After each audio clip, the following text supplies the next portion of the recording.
And good morning, everyone. I'd like to welcome you to another live Xanadu Gallery Art Business Academy online critique group session. Today is Wednesday, November 4th, 2020. Just a regular old Wednesday morning, like any other Wednesday morning. Obviously, a lot going on in the world right now. And as we were talking about, planning this session, the conversation went to, well, should we have a Wednesday morning session after an election in the United States? I'm sure people will be staying up late. Who knows how it's going to turn out? Could be crazy. Well, it turns out that's all true. My thought was, I voted several weeks ago. There's nothing else I can do to change what's going on. And frankly, I'd be happy to have 45 minutes or so where I don't have to be thinking about that. And so I'm glad we're all here. In addition to it being a post-election day morning, this is our first session post the change back from daylight saving time to standard time.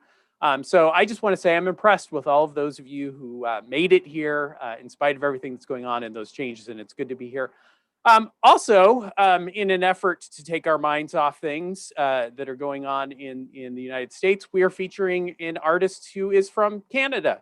So we are happy to welcome our featured artist today, Patricia Mansell. Good morning, Patricia. Let me see if I can get you unmuted here. Should be asking you.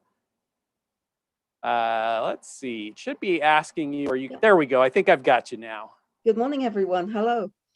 Good to be here with you, Patricia. Thank you for submitting your work and agreeing to spend some time letting us look at and talk about your work. I do want to talk about where your studio is located. I had to look it up. I've not been to quite to that part of the world. Tell us a little bit about where you are, and I'm going to pull up a couple of images that I pulled off the internet, and you can tell me if these images reflect kind of what your experience is where you live. Here is our first one here. Does this look like home to you? This looks like home to me, yes. Yeah, so tell us a little bit about where you're located. Okay, I'm in Nanaimo on Vancouver Island. So you're familiar with British Columbia and Vancouver, no doubt. We're the major island off the mainland. It's a destination point for tourists to come. It's a beautifully treed, beautiful place to live, and where I call home. I live in a one-bedroom apartment in Nanaimo, and I'm a little challenged on studio space because my studio space is my bedroom in my apartment. So the 6 foot of square space by my bed is where I paint. I think that's going to play a little bit into our conversation with some suggestions that were made by folks who looked at your work. So we're going to come back to that. But tell us a little bit about how you came to be an artist. Oh, well, actually, it was a little bit of a thing I happened on. I was looking for a way to get my mother, who's passed now, but get her interested in something. Decided that she might like to try her hand at painting, signed up for a small art course. She only did one painting, which I still have hanging in my bedroom, and I got bitten by the bug. I felt it spoke to me, directly to my heart, what I wanted to do. But when you go through an initial course, it's very basic. Here's a jug, paint the jug. Here's an apple, paint the apple. Then they said, well, okay, now you're on your own. You choose your theme, what you want to paint. Where do you go from here? And I thought, well, I'd seen Robert Bateman's work when I came over from England and was just blown away. My jaw just hit the floor. And I thought, if I ever do anything like that, I would like to paint animals. I think that's just a marvelous thing to do. So I said, yeah, I want to paint animals. They looked at me kind of blank. No one I knew painted animals. No one I knew taught painting animals. So I just set out teaching myself. And how long have you been painting? Well, it was in '95 where I first managed to grab a couple of hours to, sign up for that art course. And then I've, been working most of the way through, working for lawyers. So trying to get an hour or two here and there. So since then, and clocking it up, and since for sure 2011, concentrating on art full time.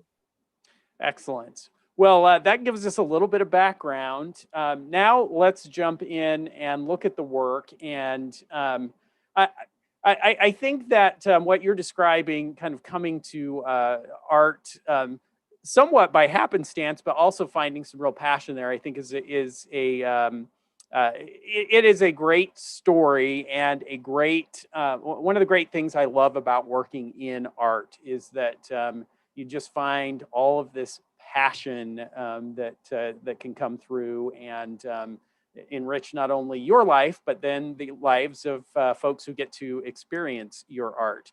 And so let's start looking at the work. And Patricia, maybe talk to us just a little bit about, you've already mentioned kind of how you got to creating the artwork, but talk a little bit about how you select your subjects and what interests you, and kind of your approach to the creative process. Mhm. Um, Over half of what I do isn't at the easel. It's going out into nature, it's experiencing the animals, it's looking for opportunities to go and photograph them, go and be with them in the wild when I can, and in nature preserves and zoos when I can't. Um, the experience, I don't think you can duplicate without that experience, that hands-on.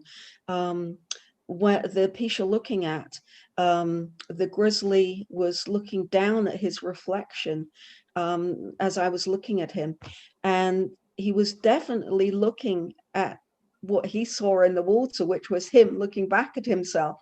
And that was an amazing moment for me because it was a self-awareness I wouldn't have thought that a wild animal would have. That I thought was an interesting subject for a painting, and that's how this painting Reflective came to be. So I'm looking for experiences like that I can translate into paintings, just enjoying the actual animal I'm working with. And this piece, the river otters. Otters are a favorite subject of mine. I've painted them underwater, I've painted them above water. They're just a beautiful fluid animal. Underwater, they're just movement, complete movement. And above water, they have a strange, different character. They sit there and they almost have their noses in the air, almost with a little superior look about them that I kind of like. So I was enjoying that very much. And this piece is American white pelican. I've painted pelicans several times. They are absolutely beautiful birds. The plumage always reminds me, especially when they're sitting on water, reminds me of those fluffy ballet skirts, on Swan Lake that the ballerinas have. And as I'm painting their wings and painting the feather structure, it always reminds me of that. And this was actually I was photographing grizzly, and this wasn't in the wild. This was in Calgary Zoo. At the end of a busy day, we were getting ready to go, and I said, "Well, I want to stay just a little bit longer, a little bit longer." And I'm glad I did, because the grizzly came down the hillside, turned and huffed, and inspired this beautiful painting. So that was late in the day, and I'm so glad that I stayed around, because he was just beautiful. And painting his fur structure was just lovely. I just got lost in the details. And then I think we've got one more. And taking flight. We have a tremendous amount of Canada geese around here. You can probably understand that. Actually, Patricia, I think they're all headed through Arizona right now. We get to see a good number of them on their migratory route. Did you? Excellent, excellent. Well, one of the This is a strange way of showing them, and I just love watching them take off from water. I have water that was right behind my apartment here. When I stand on the balcony, I'm looking over water, and just watching them. And to take off, it's kind of a strange dance that they do, because they have to get the momentum from the water to get those giant wings and that giant body into the air. And they're walking on water, literally, as they do it, and get powered up. And it's a beautiful way to look at the bird, and also the water splashes that they leave as they progress along. Just a joy to paint. And so, Patricia, have you tell us a little bit, now that we have a sense of the creative process and where your inspiration is coming from, how have you shared and shown your work? How have people been exposed to your work? That's been somewhat of a challenge, because moving from Alberta to British Columbia sort of means starting again partway through. British Columbia is a large population of artists. Many artists are drawn here. Getting into galleries, I have found challenging, as more and more. Well, some are going out of business, of course, especially since COVID, and a lot are going to the more abstract end of things, or contemporary end of things. So getting pieces into gallery has been somewhat challenging, and I'm only represented by a couple of galleries at the moment, so would definitely like to increase that. Reach out and expand that exposure. And talk to us a little bit about the pace of sales. Are you seeing artwork sell out of those venues that you're showing in, and how have your sales been in the past? No, sales have been fairly slow. It's happening here and there, and just keeps on going.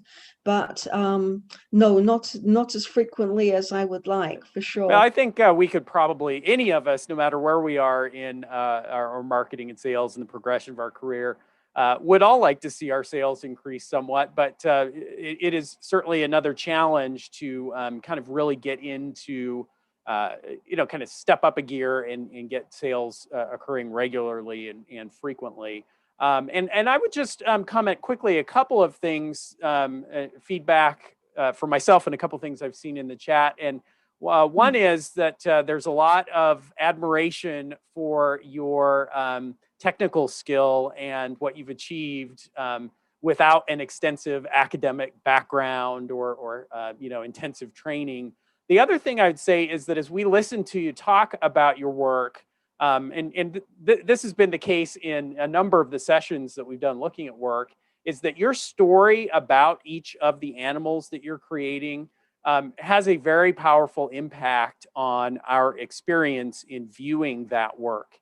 And I would suggest that, again, you would be an artist who would be a great candidate to really spend some time sharing those narratives, writing those narratives, to have those narratives available to accompany the work when it's on display in a gallery, on a website, because, seeing the image of the animal is interesting, but then hearing about your passion for going out and getting photography of your subjects, and then the experience that you had in capturing that particular image or some of the dynamics of the animals, really adds another dimension to that experience that we're having. So I would encourage you, Patricia, to spend some time doing that, recording those impressions and experiences and inspiration for the work, typing them up, and encouraging your galleries to share those with potential viewers.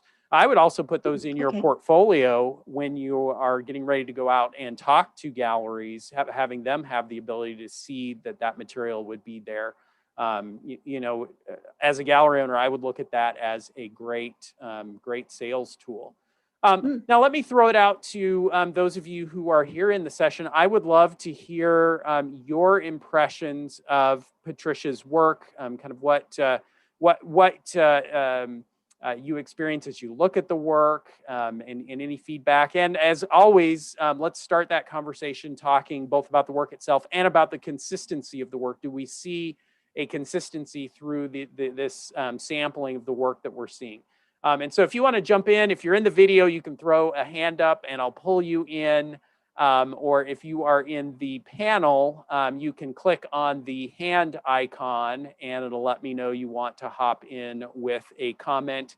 And as usual, if I don't get volunteers, I will make volunteers out of some of you. So hop right in. Going once, or you're about to get pulled in. Okay, I've got Margaret. Let's see if I can get Margaret. It should be asking you to join by audio, Margaret. Good morning. Good morning. First, your work is really, truly lovely. And I've seen a lot of wildlife themed work here in Michigan. So I see there's a freshness in terms of the perspective that you introduce with some of your subject matter. The bear facing his own reflection is very, very fresh. Even the little drip on the tip of the pelican's beak. Yeah, you see that one little drip at the end? You know, there are these little moments in your work which I think set it apart from many other wildlife artists. You know, you're not giving us the standard image of the grizzly bear facing you and, you know, looking fierce or whatever. You're capturing something unique, and I think that's very, very powerful. Yeah, Patricia, talk to that just a little bit. Is it how much of a challenge is it knowing that there are many other wildlife artists out there, both presently working and a strong legacy and tradition of artists depicting wildlife? How much do you think about trying to create something that is maybe somewhat unique or a little bit different than everything else that's been done out there? Oh, that's a good question. Actually, no time at all. I'm always, you know, out there looking for the experience that I can get. You know, I wish I was one of those guys with a really big long telephoto that could get those ace shots of whatever they're taking. I'm not. You know, I have to go with what I've got, my experience. You know, I go out there and I'm looking for that one-on-one with the animal that I can take in and internalize and turn it into a painting.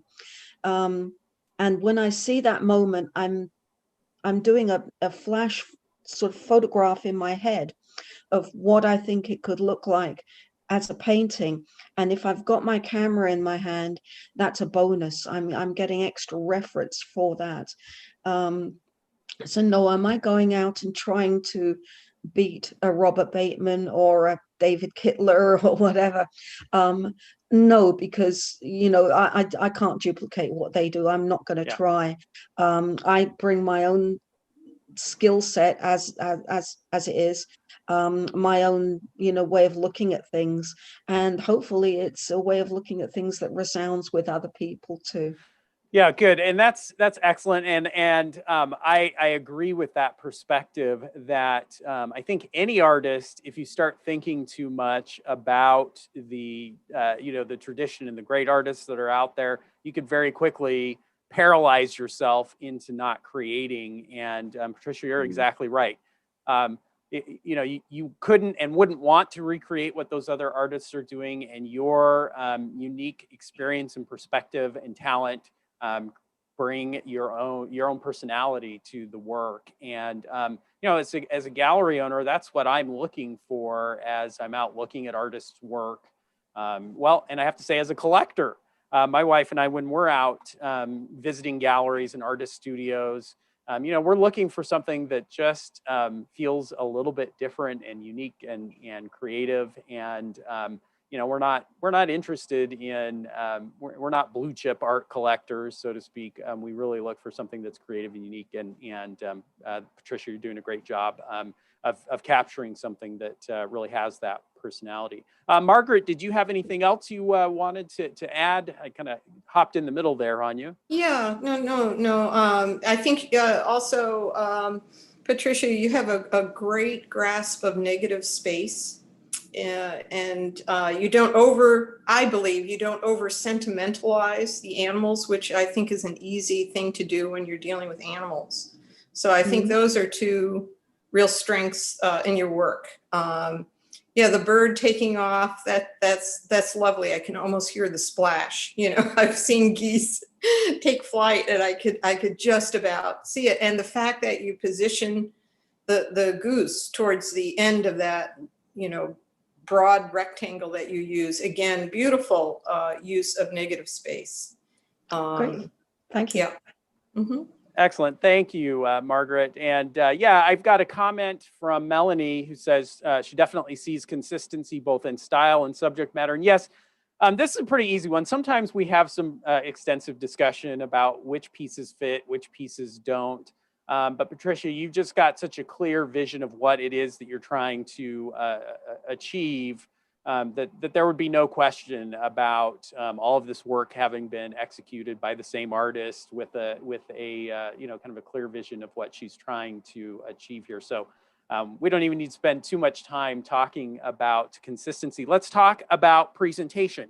Talk to us a little bit about format. You know, kind of how you are approaching the physical painting that you're creating and how it's going to display and show in a gallery space or in a client's home.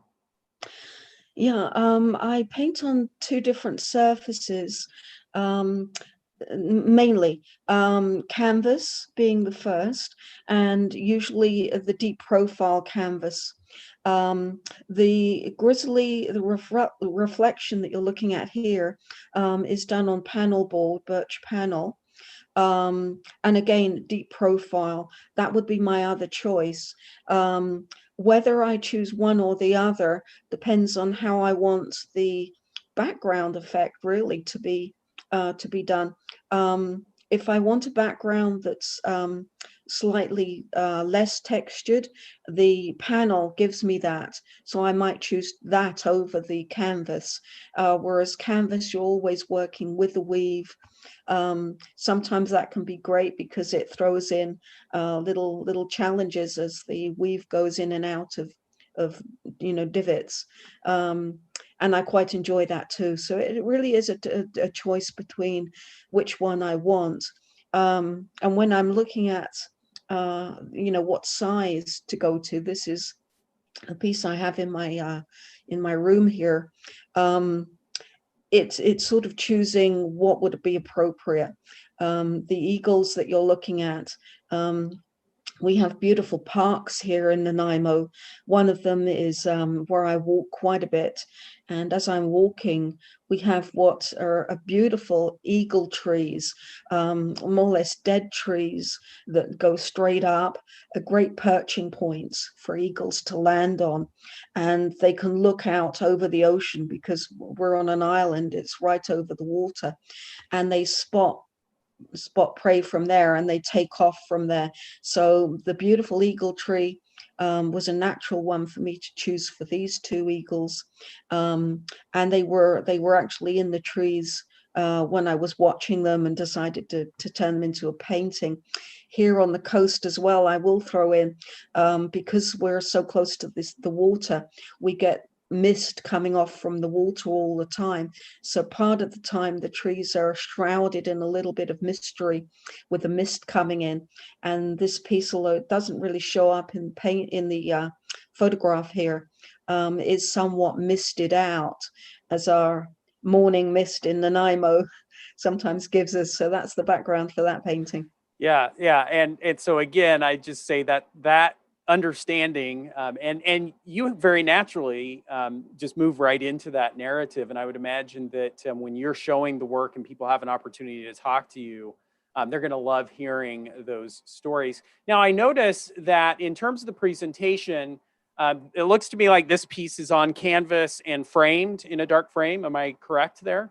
Yes, most of my work was done with this style, with the black frame, reveal frame. Yeah, and Um, so that matches, that has the same feel then as the work on panel with the dark sides. And yes. I would think that having that consistency in presentation could be useful. I do wonder, in thinking about who the potential clients would be for your work, and wildlife subject matter, and when I think about the markets where that kind of work can sell, the Pacific Northwest, the Intermountain West, Rockies, I would wonder if a lot of the homes that might be going into, or second homes and cabins and those kind of things, might not like to see a somewhat more traditional presentation. This has a little bit more of a contemporary feel to it, which Okay. is not necessarily a bad thing. I mean, certainly that gives you some flexibility to fit into other markets. But, um, you know, um, my suspicion is that, especially if you were to move kind of down and into the like I say, into the Rockies, maybe not so much on the coast because you do get both the contemporary and the wildlife mix there. But as you go into the mountains, I suspect that maybe a more traditional frame might be somewhat more attractive. So this might be something that I would experiment with a little bit. Okay. Maybe create a few pieces and try a rustic frame on those pieces for a venue. And now, a lot of you who've been in these sessions are going to say, wait a minute, Jason is now suggesting something that goes almost exactly contrary to what he said over and over again. And that is, well, pick something and be consistent about it. But in this case, I just have to wonder if that presentation could potentially take your work out to more easily to that audience that would be most likely to make a purchase of your work. And certainly we want to think about optimizing the presentation and format of the work to most naturally fit into the setting where it's going to go. So it certainly could be worth experimenting. And then eventually, as you find out which format, more contemporary, more traditional, which one seems to get the most traction, then I would suggest narrowing back in and becoming consistent and choosing one or the other for the work. Mhm. Now, the nice thing about the format that you're creating right now is that it's pretty easy if someone sees it for them to say, well, I like it, but I want a more substantial traditional frame. They can do that still, obviously, but sometimes it's hard for people to get that vision of the work if it's being presented in a format that is pretty different from that. So, Yeah. again, just kind of speaking from experience of having visited a lot of galleries in Jackson Hole, Wyoming, and in Colorado and Park City, Utah. I see a lot of uh, the wildlife work being presented in that more traditional kind of framing and setting. Mhm. The mountain man, the grizzly that's to the side, huffing, actually is done. I haven't given you a photo of the frame, but it's actually framed in barn board. Uh-huh. So I work with a guy that's close to where I live. He works in old barn board and just built an absolutely beautiful, stunning frame for it. So it is in barn board, and I've had done that several times. But maybe I should be more consistent in framing like that. I'll take your point on that. Yeah, certainly worth giving it a shot, and then potentially as you start thinking about expanding out into more galleries, maybe one portfolio of your work is all work that's presented in that more traditional framing, and you go out and talk to some Hmm. galleries and show it there. Now, which does then lead us to the next question, and that is, let me get us there, pricing. Once again, we're going to have this echo, and it's the conversation we almost always have. But it seems to me that your price points are significantly lower than where they could be were your work showing in venues that could justify that higher price. And so this Hmm. kind of becomes a bit of a chicken and egg challenge, right? I'm not showing in high-end venues that can command higher prices, so I don't want to price myself out of my current markets. But the flip side of that is that it's hard to get into venues that feature artwork at those higher price points if your price points are too low.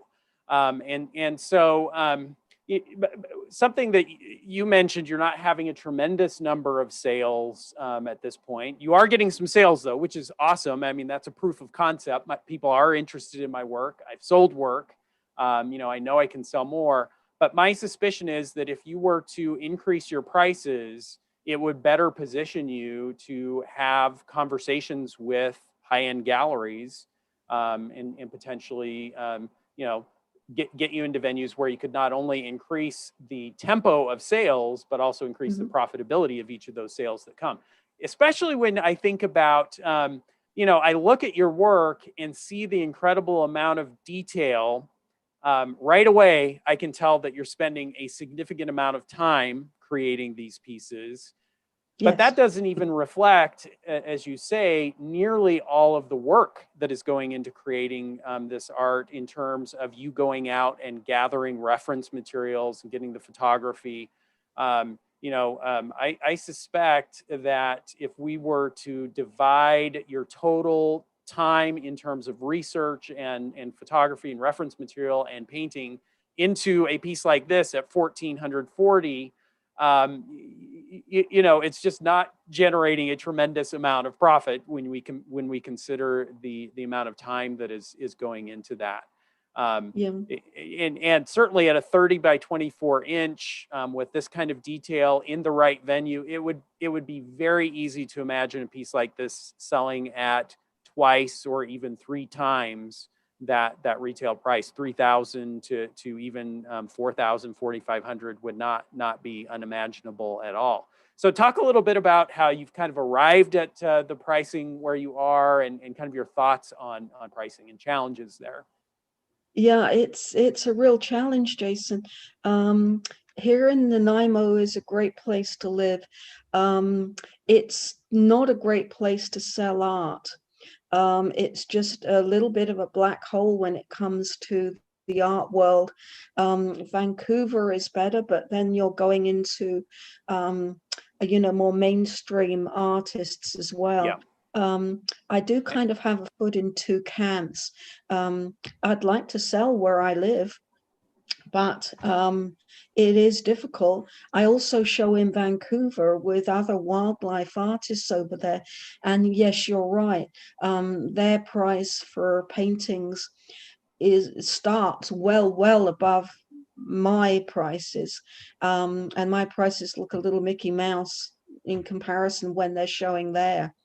So it has been a question I've been struggling with what to do. Do I blanket across the board, double or triple my price tag, and just take a chance, just do it and see what happens. I certainly, I suppose, have not a lot to lose. Yeah. And that's a very real consideration. If you were in your local market generating steady sales, kind of sustainable, steady sales, and felt like, not selling at prices that are optimal for me, but are generating some income and allowing me to maintain my livelihood and continue creating, then it's even more of a challenge, because then you're a little bit hesitant to risk messing with that too much. But if the sales aren't coming steadily, if they're kind of few and far between, suddenly you have a lot less to risk when it comes to that. And my suspicion is that increasing your prices may make it not possible for you to continue showing in the local venue, or not as profitable. But actually, you may find that you even increase sales locally at higher price points. Because again, remember, when people are seeing your work in a gallery, they're paying attention to the price, and seeing a piece like this at 1,700 tells them one thing. Seeing it at 3,400 or 3,500 suddenly tells them, oh, Patricia is obviously a well-established artist here, and that can help get the attention of buyers. The other thing I would say is we want to be very careful when it comes to allowing our local market to impede our progress with our work. You know, if the local market just can't get you there, can't sustain the sales, we don't want you to feel trapped, both in terms of pricing and committing inventory to the local market. It may mean that you need to go out and get into some art markets that are better established, can pull down those higher prices, and help you start generating more regular sales. And then ultimately, maybe that then allows you to come back to the local market as a more renowned artist, and you know, start getting back into the higher end of the local market. But And Jason, could I ask, would your advice be to look at doubling the price at this time rather than going into triple? Yeah, it's an interesting question, and a little bit arbitrary, you know, until we get your work out and into the market and see what the reaction and kind of the pace of sales are. But certainly going to 2 or 2.5 times your current pricing would seem very reasonable to me. Okay, thank you. You know, again, considering the quality of the work and of your compositions and subject matter, certainly you could find a great number of artists in this genre who are creating at those price points. Now, a couple of other comments, and let me see if I can get to some of these comments. These were submitted via the feedback form, and Jeff Green out of New York says, I wonder if the range of subjects you choose to depict could be wider. Are there more threatened species in the Pacific Northwest where you're located? What about fish, for example? So just thinking about it constantly expanding. And I suspect, Patricia, that you could certainly be interested in a wider array of different animals. Talk a little bit about that, maybe how you select where you're going to focus your subject matter. Yeah, actually, that's really dictated by what I can reach. I only paint animals that I've experienced myself. Occasionally, where friends have given me permission to use reference that they've taken, I will do that, but it's only very rare. Usually, I'm experiencing the animal. I'm not a great swimmer. So anything in water is a challenge to me, although I'd love to paint fish. Scuba diving, I'm afraid, is probably going to be off the cards for me. It's just not going to be something I'm going to be able to do. So I'm looking for experiences for underwater that give me a view of the animal, but without me having to actually get into deep water, etc. So it's, you know, that could be a bit of a challenge. Having said that, I do go out, like 3 weeks ago, I was over at the foot of the Great Bear Rainforest, did a tour over to go and photo and watch grizzlies eating salmon, feeding on salmon. An amazing experience. If anyone has a chance to do that, I'd thoroughly recommend it. And my goodness, you know, I could be across the room from this amazing grizzly who's focused totally on eating salmon, and I've never been that close to a wild grizzly. Just an amazing experience that's going to feature in paintings. So I'm a little bit challenged by where I can get to and what I can do, and make sure I'm safe in doing it, because you know, some of the animals are, you know, wild, can be unpredictable. So I've got to keep an eye on that too.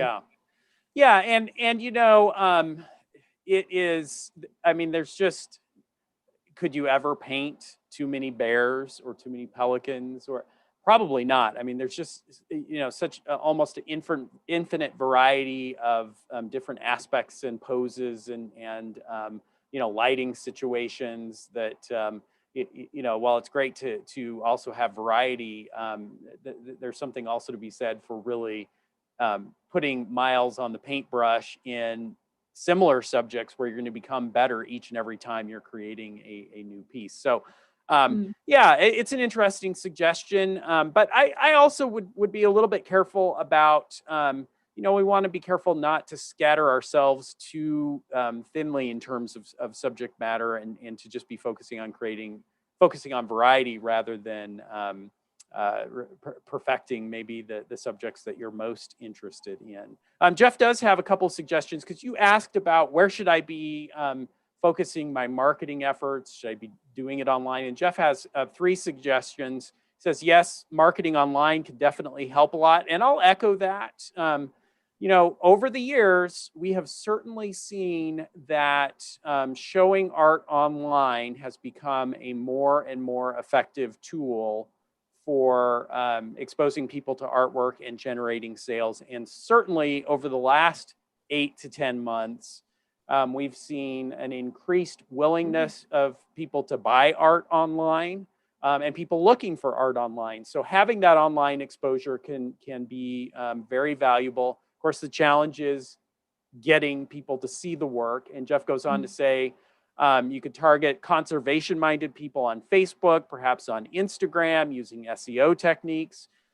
So yeah, there's ways to get out there. That is going to require some time and effort on your part. Number 2, he says you could expand your geography to include the Pacific Northwest, from Vancouver to Portland, Oregon.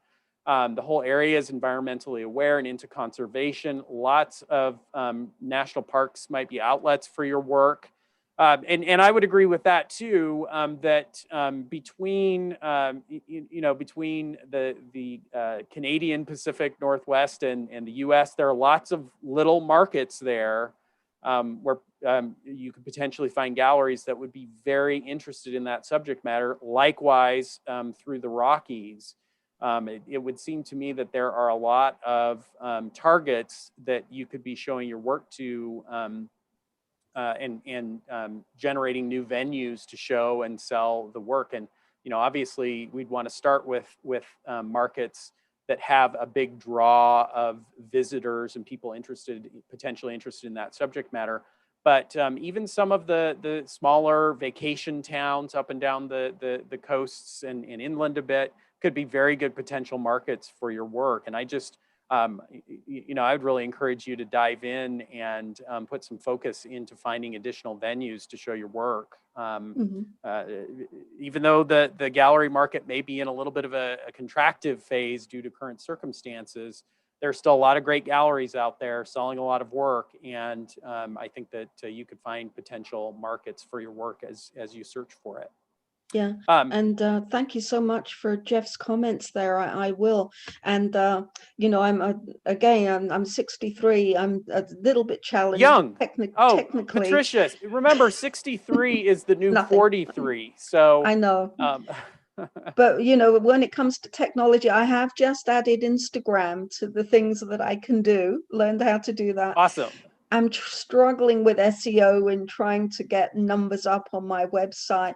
That's a challenge because I really don't know what I'm doing. I have the website, but how to get visitors there, I would just say, Patricia, we don't put a lot of marketing focus on SEO. We have some tools that we use that maybe help a little bit with that, but we are putting far more of our efforts, time, and advertising dollars into social media marketing than we are into SEO. My feeling is that the SEO market, especially for artwork, is so competitive that it's just going to take a tremendous amount of work and investment to break through there. Could be worth doing, but I think that the path of least resistance is social media, where you have a ready audience already out there, already consuming it.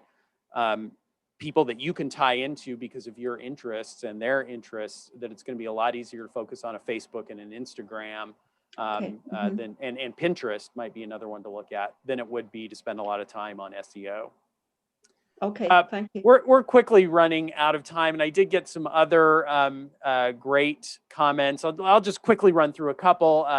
Outstanding work. I think it's very sellable. I suggest reading about Robert Bateman. It sounds like, Patricia, we're not giving you any revelation here. You're very familiar with Bateman's work, as is anyone who's in that wildlife world. But He also mentions, I suggest you contact various zoo gift shops, see if they'd be interested in selling your work. That does bring up an interesting concept that your work could also potentially be a great subject matter and style for prints and reproductions, giclées of your work. Have you done or considered entering the reproduction market? Not fully, because it takes a large financial commitment on my part to get the prints ahead of time. Then also marketing on my part to go and find venues to put those prints. I almost need a marketing manager to take over that part of it if I'm going to get any time to sit and paint as well. Yeah.